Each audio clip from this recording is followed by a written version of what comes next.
the challenge of starting a new year with different people, that's a constant in college basketball in some way. So is it rewarding for you to see your team go from the beginning of the year where they're struggling to now starting to get it? I mean, does that solidify your coaching chops? You go, okay, they're getting this. Honestly, I think it solidifies that I'm okay getting the gray hair that they're giving me. Wait, I don't see any yet. Yeah, they're up there. They're hiding up there. Yeah. No, anytime anyone on your team has a light bulb moment, it's a very personally gratifying moment. And it could be something as far as the team understanding more of what we're trying to do as a team, or it can be, a freshman who's been working on a move and finally does the move correctly in practice live play, and then does the move correctly in a game live play. There's little bitty moments that always kind of light up my world, and I always have to tell the team this, and I'll tell you this as well. I have to remind them and say, this is my happy face, guys. I have a little bit of a dry personality, so I have to remind them sometimes I'm very happy 90% of the time, even though everybody thinks I'm not.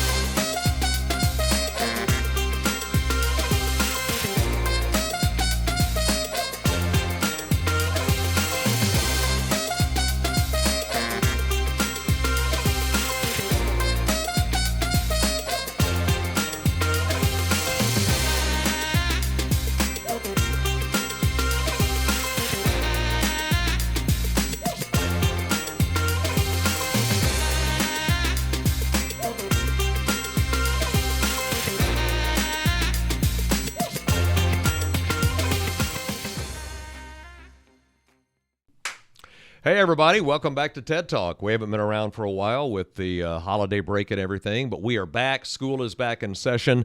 I'm Ted Davis. This is Stacy Stephens. We're going to talk to the women's basketball coach at Schreiner University today. And your team is playing their best basketball of the season right now. Yes, they are. They have won 4 games in a row, 6-4 in conference play. Yes. What was the difference between early in the season, where you were having some struggles, and now?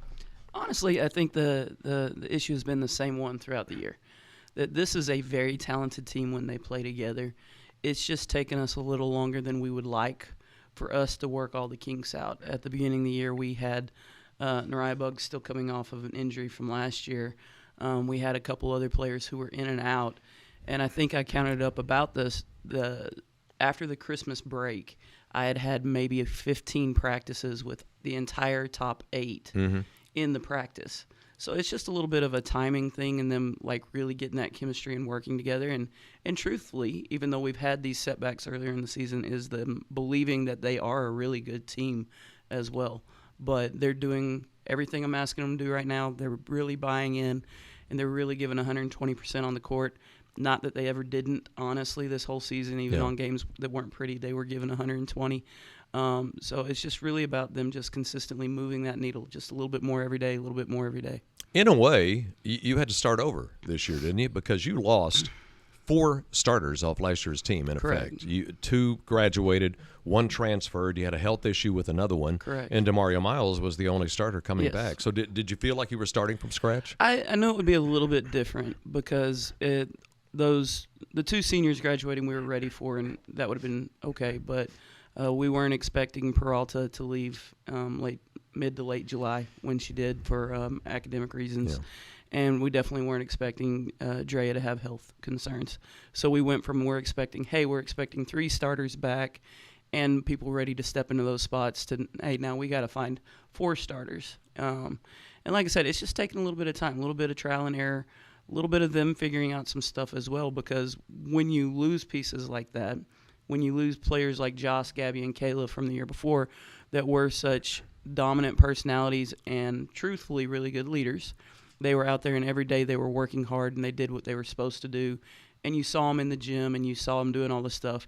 When you go from losing those type of leaderships to now trying to reinstill and put some more people into those places who maybe it's not 100% their time, but it's now their time. It's just going to take a little bit longer. But kudos, the team is really stepping up. I'm going to be honest. Mari, and we've all talked to Mari before, she doesn't love talking, and she's talking now on the court more than I've ever heard her talk. Sky's doing good stuff. Nariah's doing good stuff. Maddie Parham's doing really good stuff.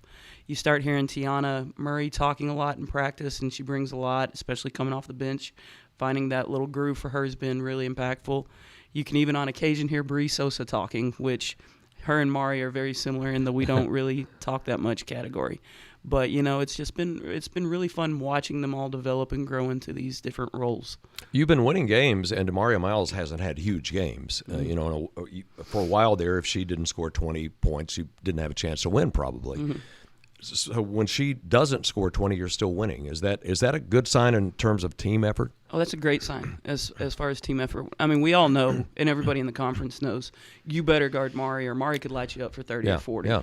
And that's the deal, is people are putting a lot of attention on her.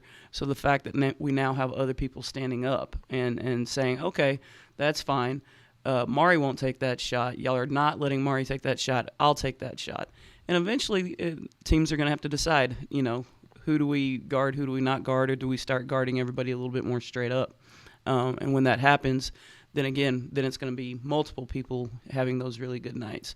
And when we play together, like I've stressed with the team all year, and when we're making those extra passes, when we're, getting assists and we're handling the ball better and things like that, honestly, we tend to have, on average, 4 people in double digits and a couple people pretty close when we're passing the ball around.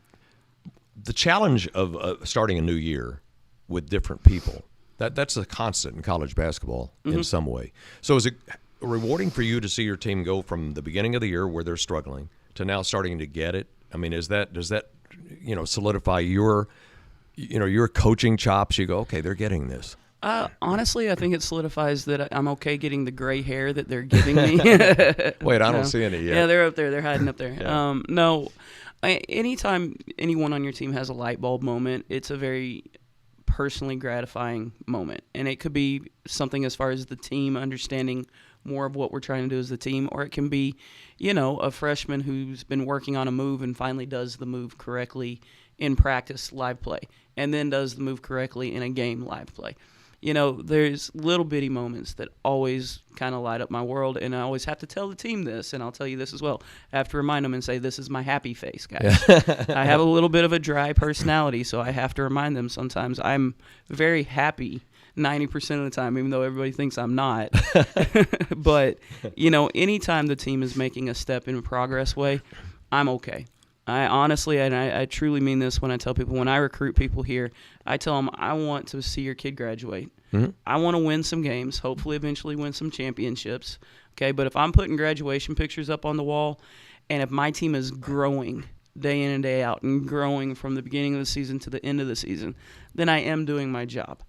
We all want to win. We all want the championships, and I'm not going to lie to you 1 second. I am definitely one of those people. Mm-hmm. I can get pretty mad if I'm not in that group. But, at the end of the day, it is a life lessons situations. It is them learning to handle adversity. It is them learning to handle challenges, and how do you lead people correctly? How do you follow when you need to? How do you communicate correctly?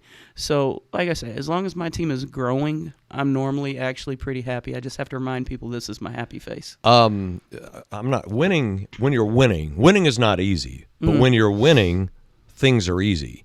And I've been in my years in the NBA, I had a team that won 11 games one year. We were 11-71. Mm-hmm. I had a team that won 60 games, and we were 60-22. So I've seen both sides of it. Mm-hmm. And in those, I had 3 teams that were 11-71, 13-69, and 15-67. In fact, that was Giannis's rookie year. We were 15-67. But those teams played hard, and they were giving everything they got, and that's all you can ask as a coach, isn't it? Right, yeah. No, we talk about it daily in practice. What we really want is energy, effort, and communication. Those are the 3 non-negotiables. Those are the 3 things that, my team will get in trouble for and run more than anything else. I know people think I'm a little bit crazy. I don't tend to get as upset over turnovers and missed shots and things like that. And I know it drives, let's be honest, it drives Bill crazy that I can sit back and not get too mad about that stuff. Love you, Bill. It's all good.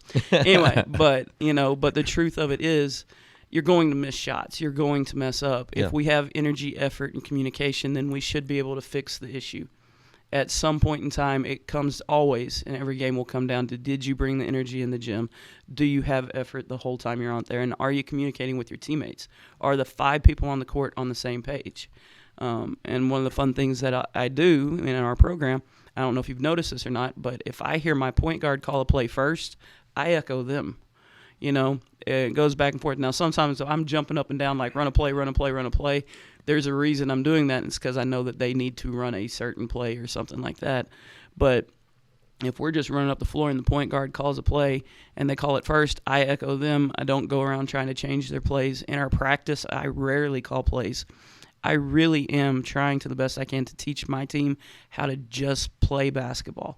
And if we can just play basketball, right? Yeah. Instinctively, because if we can just play basketball, then we should always be able to find the open person. Yeah. If we can just play basketball, then everybody on the court should touch the ball because it should go to the open person and the extra passes and all. But it is a process that takes a little bit of time at the beginning. Now, do you like to draw up plays coming out of timeouts? Is that I do. something? Yeah. I enjoy drawing up plays. I try not to do them after every timeout. I try to save it for when their focus is actually really high. So, but yeah, we'll draw up plays and stuff like that. The team actually kind of makes fun of me a little bit because we'll work on out-of-bounds plays, like our defense guarding things, and I'll just draw up random stuff. And then they'll be like, "We like that one, Coach. You need to put it in." And I'm like, "I already erased it. I don't remember what I drew." So, White line fever, maybe? Yeah, a little bit. Like they're always asking how it is I do that. I say, "Guys, just watched a lot of basketball. I just come up with something. I don't know." George Karl was a coach with the Bucks, a very successful coach. Mm-hmm. And he told me one of the first things he does when the season starts is I got to find an inbounds person. Mm-hmm. I got to find a person to inbound the ball. It is a very important spot. Yes. You agree with that? Yes, very true. That is sometimes why we do all the hey, let's just run different plays because I can put different people in the spots and say, hey, you're inbounding it and see what do you do when time's running low? What are you doing? How are your passes? Things like that. But finding that person who inbounds, that's or how I like to think of it sometimes, the person who I don't want inbounding. It might be a little easier to remember that one sometimes. So who's your best inbounder, do you think? Honestly, I think Naraya does a good job with it, plus she has a little bit of size. I think that, truthfully, I like Maddie and Riley inbounding sometimes because they make pretty good passes and they have a little bit more size. Yeah. But a lot of times it ends up being Naraya or Sky, one of our slightly bigger guards who make pretty good passes. Yeah. The best inbounds man I ever saw was Tony Kukoc when he came to the Bucks because he's 6'11", and he was a good passer. Yeah, that's cheating. I don't have one of those. Speaking of good moments, you've got a freshman, Riley Dill, who is now getting a lot of playing time. And talk about her progression as the year has gone on, to the point where in the Texas Lutheran game, your best win of the year against a team that was 6-1, she makes a big basket late in the game when you had to have it. I mean, the game was wobbly. And then to seal it, a freshman goes to the free throw line with all that pressure on and hits 2 free throws, and you win the game. All right. Well, the deal with Riley is this. One, when she came to campus, she has a build about her. She's got a frame. She's got some, what's a nice way of saying, some meat on her bones. Yeah. That she brings a little bit more of a physical game to our team, which was something we needed. And when she got here, she had a little bit of a issue. And she's one of them that wasn't practicing as much in the beginning because of a little bit of issue here or there. And then we play our very first game, McMurray, and she took a hard hit. She hit her head, and she's out for a little while with, injuries there from hitting your head, all that fun stuff. And then we go to Washington, finally get her in the groove again, and then she busts her lip open and had to get stitches on that one. So she's a kid that, one, is just tough as nails. You got to give her credit for that because, she's taken some hits already this year and proven herself on that. Yeah. But number two, I do believe she's really earned the respect of her teammates as well. Like, they want her on the floor as well. And I think that's the important thing to know is that even though she's been up and down as far as practicing and being on the court and different things like that this year, I think she's been a great teammate the whole year. I think she's listened to upperclassmen, and as a freshman, that's really important. And she's worked hard to the point that the team now respects her, even though she's a freshman. So sometimes you'll hear her say something in a practice, and upperclassmen are then echoing her, which is a great vibe because that means we're building people and putting people in the right spots. So in the future, we're going to have great leadership. But I think the biggest deal you have to know about Riley Dill is, that's a coach's kid. I've never met too many coaches' kids that don't make free throws. I'm going to go ahead and knock on wood on that just in case. But, in the end of the game, she has high IQ.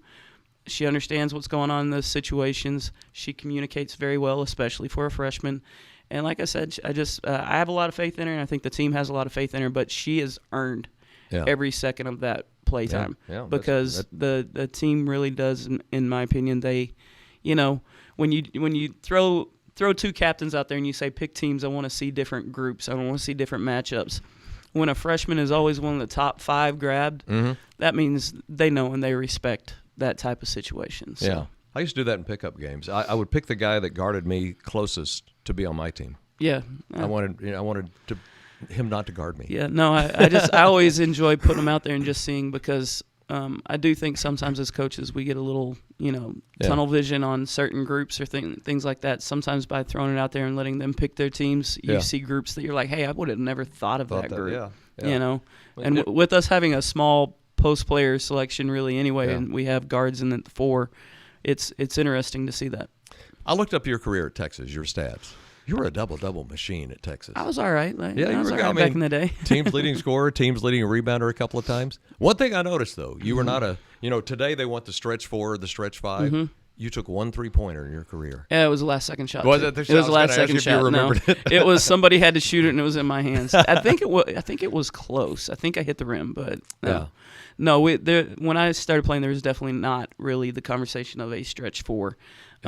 It was a little bit more, old school, where you had your 4 who was a little bit more agile, post player, but still a real post player. Yeah. And then your 5 who was back to the basket completely. So in your time in college, and you were there from 2000 to 2004, was there a player like Caitlin Clark that could really gain national attention, or did social media help her do that? Was there a player back then that was as good we had as her? Diana Taurasi. Yeah. So Rebecca Lobo, was she in there? Rebecca Lobo was a little older than me. Yeah, I'm not quite that old. I appreciate it, though.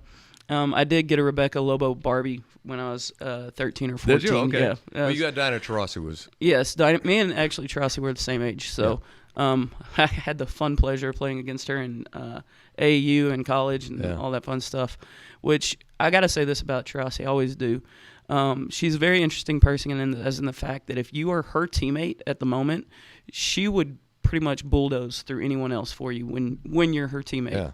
But if the next time you're playing, if you're not her teammate, you are absolutely not her teammate. I actually always really liked that about her, how just obvious it was. It was very different.